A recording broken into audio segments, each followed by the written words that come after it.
Apartemen bergaya Japandi, nyaman dengan sentuhan personal. Kenyamanan di sebuah hunian tidak ada patokan bakunya. Bisa jadi sebuah desain yang nyaman bagi seseorang dirasa sama sekali tidak nyaman bagi orang lainnya. Disinilah kepiawaian seorang desainer interior diuji agar menghasilkan karya yang dapat memenuhi kebutuhan, sekaligus memasukkan unsur-unsur personal khas penghuni rumah.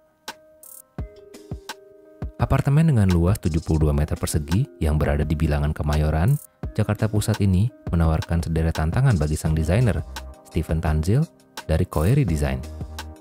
Secara umum, apartemen ini merupakan perpaduan konsep Skandinavia dan Jepang, yang diterjemahkan dalam warna, furniture, serta material yang digunakan di apartemen ini.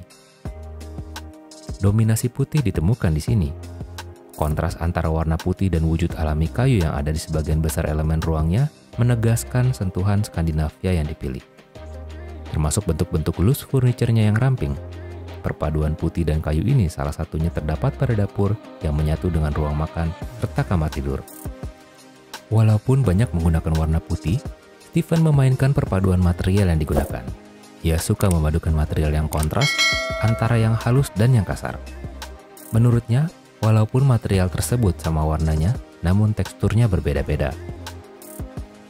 Penambahan aksesori yang khas menjadi jalan keluarnya. Hobi pemilik apartemen yakni traveling juga food photography dapat terakomodasi di bidang ini. Salah satu contohnya adalah dinding bata putih yang diisi susunan foto-foto traveling. Hunian jadi terasa begitu personal. Lorong menuju kamar-kamar tidur pun tidak kalah menantang. Di sini terdapat permainan menarik berupa tulisan Home Sweet Home yang direfleksikan ke dinding. Tampak sederhana, tetapi untuk membuat efek bayangan yang pas, perlu pengaturan yang tidak main-main. Termasuk menentukan titik lampu, arah cahaya, sampai jarak benda ke lampu. Keahlian Steven, yang juga sebagai seorang lighting designer, sangat berperan. Tantangan selanjutnya yang harus dijawab Steven adalah mengoptimalkan ruang di unit apartemen ini, yang kebetulan denahnya tidak berbentuk kotak. Awalnya karena dindingnya miring, posisi kabinet TV dan sofa tidak sejajar, lalu disiasati dengan membuat dinding tambahan yang sejajar dinding di belakang sofa. Namun, konsekuensinya terdapat ruang sisa berbentuk sudut di belakang dinding tambahan itu. Ruang sisa ini lantas dimanfaatkan sebagai rak pajangan yang membuat lorong menuju kamar-kamar tidur lebih menarik. Soal tata letak yang harus dipecahkan tidak berhenti di situ saja. Kamar tidur utama memiliki tantangannya sendiri. Arah hadap tempat tidur yang memenuhi anjuran Feng Shui justru menjadikan kamar tidur ini unik. Headboard seolah menjadi pembatas area antara lemari dan tempat tidur.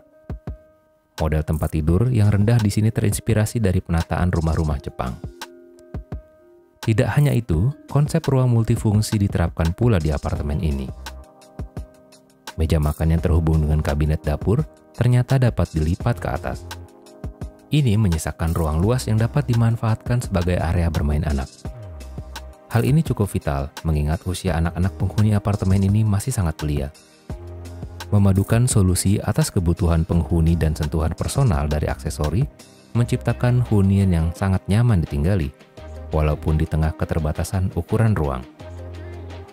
Ideal Lovers, demikianlah apartemen bergaya Japandi, nyaman dengan sentuhan personal. Semoga bisa memberikan inspirasi Ideal Lovers untuk memiliki hunian yang lebih nyaman. Subscribe YouTube Idea Rumah sekarang dan aktifkan tombol lonceng notifikasi untuk selalu mendapatkan update terbaru seputar rumah. Klik like dan share jika Anda suka dengan video ini, beri saran, masukan, dan request di kolom komentar. Sampai bertemu di video yang lain. Salam berbagi idea.